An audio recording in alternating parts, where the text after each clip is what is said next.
Get ready for Netflix's gripping new medical drama, Pulse. Set in a cutting-edge Miami trauma center, third-year resident Dr. Danny Sims is unexpectedly thrust into a promotion when beloved chief resident Dr. Xander Phillips gets suspended. Then, with the emotional and physical stakes at their highest, a storm will push the hospital and its residents to their limits. Witness how life can change in a heartbeat when you're operating under pressure. Watch Pulse, only on Netflix. We probably need to get now we've got a mic for him. We probably need a camera on the other side just getting him, because him just kicking off the podcast talking. Be the Stig though, like forehead. Yeah, but it could be like the Stig off Top Gear. You know, oh yeah, no one ever knew who he was. Oh yeah, that guy that does all the train watching and has like a GoPro on his head. Oh, Benedict. Just have that that pointing down at him. Yeah. All right, this is another episode or another take of It's Just Coffee and Coffee Break. I got to make a few more of them, and I'm sorry that I've made you all listen to just that one for a while. What other sound? Hey, we need to get sound clip. It's whenever something ridiculous is said or done, you need to clip it and put it on the soundboard. Yes. Kirk just ripped a massive fart in the last episode that reverberated across the room. So the galaxy. If you can hear that in the mic, let's get that as the soundboard. Just don't worry, I can make a new one for you. Can I give you a little taste of what I've been messing around with? This is exclusive. So exclusive. Our producer here, Liam, if you don't know, is also an amazing musician, producer, writer. So I don't know what he's got in store for us, but we're about to hear. Well, so we have a section in the podcast called as the hot take. It's a hot take with two sugars.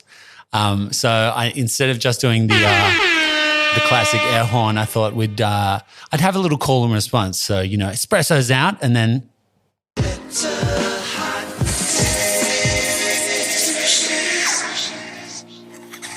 Try that one more time. Oh my, play it again. Sounds Tame Impala-ish.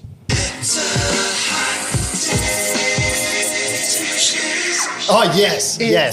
Hot take with two sugars. I would also like a little for when the coffee news starts. Oh yeah. Do you mean something like this? Yes.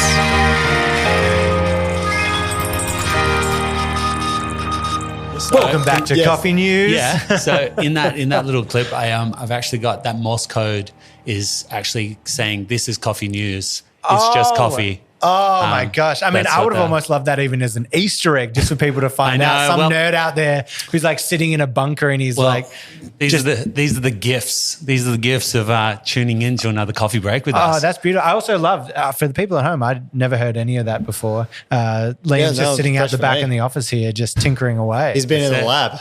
That's it. We'd be cooking. Anyway, let's talk about the episode today. I had an absolute joy, especially looking at the history behind you guys and Jamie, and just his take on both you and Sonam. I was just like, how didn't I put two and two together? That is a treasure trove of stories, I'm sure. Yeah. So we were absolute chaos. So there was the three of us that were trouble in the old cafe. That was me, my boy Mike the Bike, and my business partner now, Sonam Sherpa.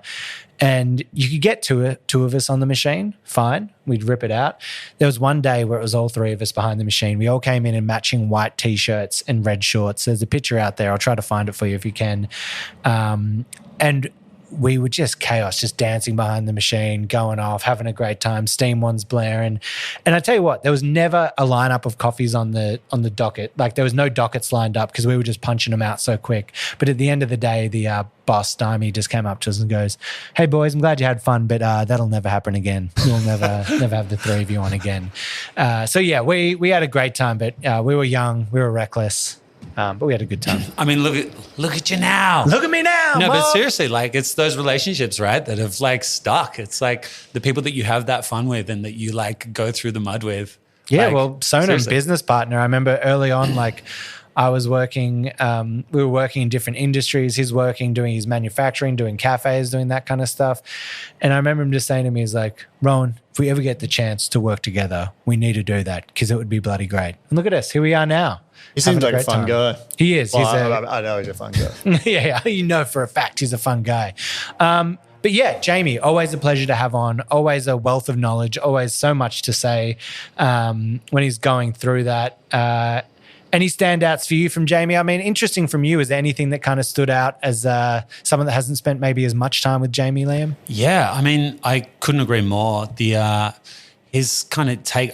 He took a moment in the episode. It was like, where do you want to go? Where do you want to try? And I actually loved his take on going to a coffee farm because, like, you know, in Melbourne, we're so lucky to have like wine, and obviously it's hospitality is so important to us. But I think, you know, going to a day trip to a winery, having some beautiful cheese, some beautiful wine that's, you know, farmed, I guess you would say, or like created. Picked cheese. Yeah. Oh, grapes, right. Yeah. You get that experience of the people that make it, and it is such a beautiful thing. Being able to try that. I never really thought about going to a coffee farm before. And I've been working with coffee for a long time. Have you been to one, Rohan? No, I mean, I've been to the one up in Byron Bay, like the Australian one, but never like a coffee farm in any of the origins or like Colombia, Brazil, whatever. Might not be the most accessible. Yeah, but I mean, it's an interesting thing. A lot of coffee people, obviously, when you get into the buying game, into the roasting game, head of cafes, that's when it kind of happens. I'm sure, have you been? Yeah, it's like a real eye-opening experience, to be honest. And there's different sort of types of coffee farms too. So my very first coffee country that I went to was Bolivia. Yeah. And like and Jamie mentioned Bolivia in the in the podcast. So there's like really only one region where they produce coffee now. Well, there's more than that. But I went to Caranavi, and to get there, you have to travel on something called the Death Road. And like, it's just, I wasn't prepared for it because one, I was jet lagged. It was a big trip over there. And then, you know, you're driving along the roads and it's just so bumpy. You know, you drive 5 hours to travel, you know, 100 kilometers sort of thing. And just so bumpy, and you're just begging to go to sleep, but you can't because you're getting whiplash while you're driving. And then you arrive there. It's just magical. Like, it's so beautiful, and the coffee tastes so much better over there. But also you see we met a family that guy had his 2 kids and his wife living in a shack with no power in the hills in this coffee region. So it's like, you know, that's why when you hear us talking about the price of coffee so much, it's like, there's some of the reasons why. We want to uplift these people's lives. Yeah. You know, if you would never get asked to do something like that in Australia. Well, Sonam talks about it. He says, you know, it's like can be beautiful. He's like, there's also some grim parts to it and some really hard to see parts to it where you're like over there, like this is not great living conditions and elements that are happening over there. So you can see that price is kind of important as long as they're making sure that it goes back to those right places. You also want to do a great job of their coffee too. Yeah. You know, like I said, there's levels to it. I also, when I was in Brazil, went and stayed with someone that had like a horse stud and all these fancy cars and a butler in the house and personal chef. And I was like, well, hang on, this is kind of completely different to what I just witnessed. Because in Brazil, it's the biggest coffee producing country in the world. It just works a little bit differently there. So sorry, just readjusting. Just threw you off there as we go. Yeah, I think that's. I think that's amazing. And I think the idea of that being more visible to the consumer is a really cool thing. But I don't know, whenever you seem to talk about a coffee farm to the consumer, I mean, you just see so many like pictures of people picking a cherry in the farm, but I don't think people actually really care. Like, and I think they should. I think it's just finding the way to make them care or how to tell that story. Because I think it's kind of been done to death of just the, you know, drone shots of a coffee farm or the classic picture of just someone looking happy picking some cherries. How do you do that? Do you reckon? How do you switch the conversation to put more weight behind it? Do we need to? This sounds bad. Like, is the way to do it a branding thing? Is it like making them cool so you're more invested in the personalities that live instead of it just being we're looking at a bean? It's like we're looking at the person holding that. I think that's a big part of it. And there's a brand out there called We Coffee. So OUI. So started by Charlotte Mullival, who is a former French barista champion. And they have these like Pokemon cards where they I'm in. You had me at Pokemon. But the way I think about coffee now is like, for example, the best espresso I've ever had was Finca Hartman Natural 2018. And it's like those are memories in your head that you really can't ever forget. And for me, that's like some of the funnest parts about coffee, just drinking them all and banking them in your head and being able to memorize it and be like, oh, that's crack. And I understand not everyone's going to do that. Not everyone wants to do that. But for me, that's the funnest part. Yeah. Remembering those good ones. And I think it's like what's interesting about that is that you see so much difference, you know, like even for me, like, and I mean, you even spoke about it in the pod about how like when someone asks for a specific blend, then you on purpose would put out a house blend. And it's like, can you actually taste the difference between these things? And I like the fact that you have such a clear identifier between the different blends and the different types and all those things. Maybe like that's a really important like thing as just a normal coffee drinker. Yeah. You know, like the education side is there. I also had another one because you have to read the customers, similar to the putting the house blend next to the Ethiopian so they could tell the difference. I had a guy who asked for a coffee and I said, do you want the single or do you want the house blend? And he goes, mate, it's just coffee. Plug. It's just coffee. It's just coffee. They all taste the same. I don't care. And I go, mate, I tell you what, these will taste different. He goes, no, they won't. I said, I'm going to make you, it's more expensive. I'm just going to make you the single just so you can see there's a big difference because you will tell it. And this was like Wahana Estate.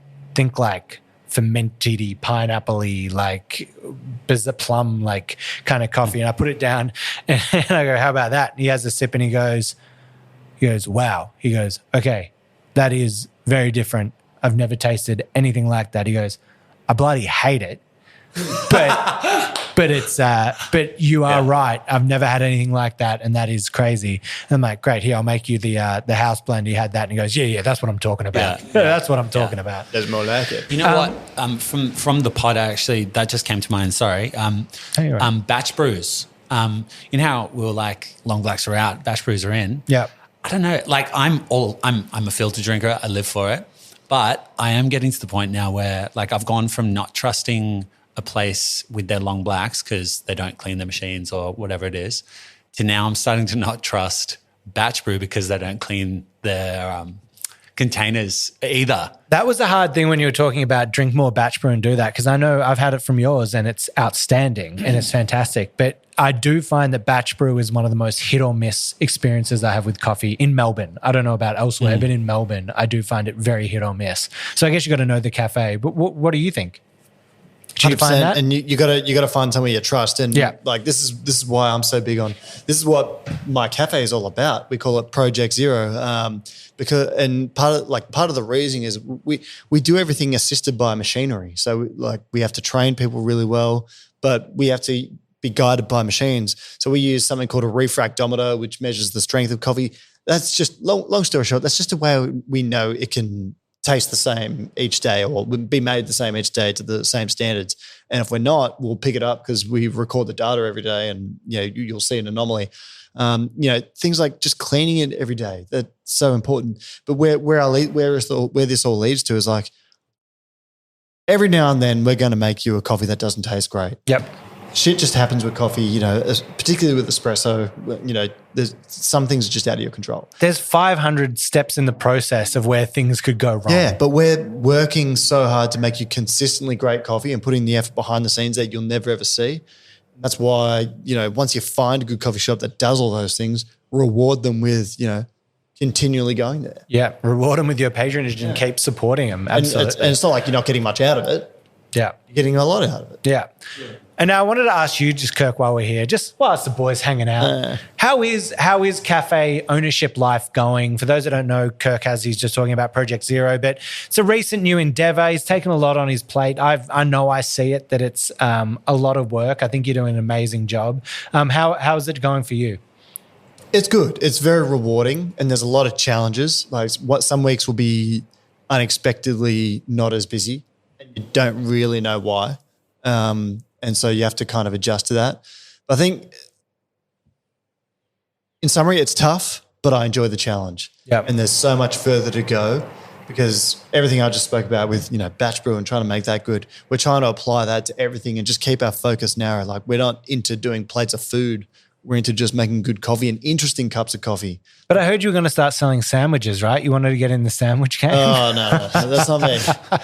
That's Dan Dick. Dan Dick loves sandwiches. He's double barrel down the hot take. Famously, his hot take of hating sandwiches and sandwich shops, and it's just a bloody sandwich. Yeah, no, he's just a sandwich. But, that's how it's going. And, yeah, some weeks are tougher than others. And we're just getting to a point now. We've been there for 2 months and I can sort of enjoy a day off, to come do the podcast. We don't open on Sundays, so close that day, and that's great.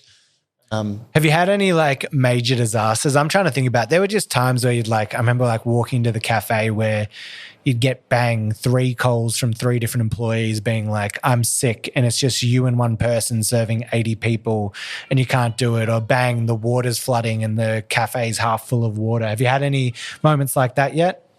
Not yet. Yeah. The jug rinser broke yesterday. I'm not sure how to fix that. Just yet. Spring in it broke. So I'm like, God. So there's something. Not yet. Perfect. Well, I mean, this will be the part of the show. This is the new segment. So this will be the part where we'd want to jump to you, the listener, and any questions, send them in. We're at hello@itsjustcoffee.pod. No, sorry, itsjustcoffeepod.com. I'll say it again because I screwed it up. hello@itsjustcoffeepod.com. We got it right that time. So send us anything that you want to that. You can send a voice memo. You can send a little note in.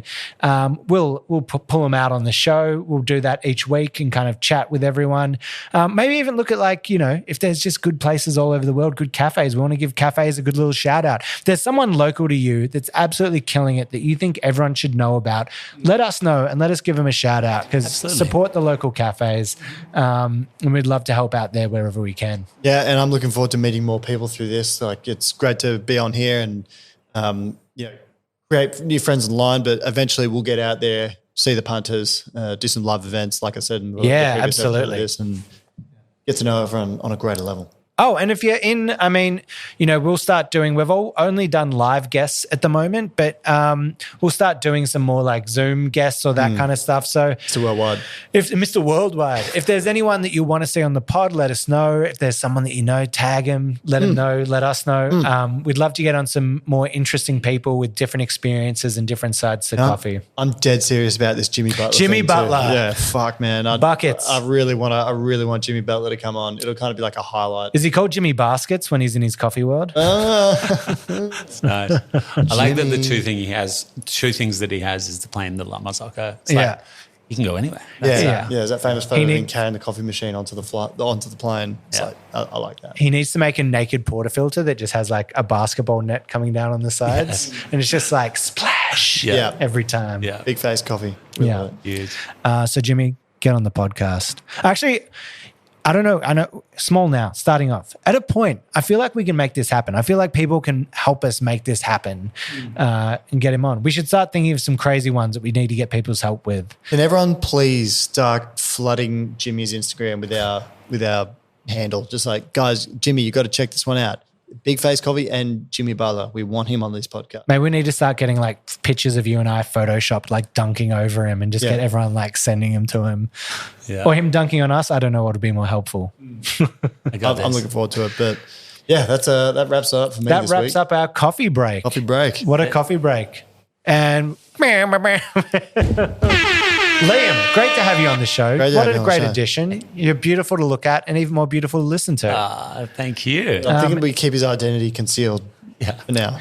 Well, that puts out what I was just going to say, because, we don't have to show his face, but I was just going to put out, I was just going to embarrass him, or should I not put out his identity?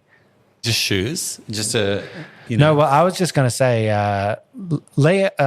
Liam was actually on the Voice a little while ago. Has some great performances. So, you can look up Liam. Baby. I won't say last name. You can do the deep dive and do the finding. We're in Australia, so it won't be too hard to find.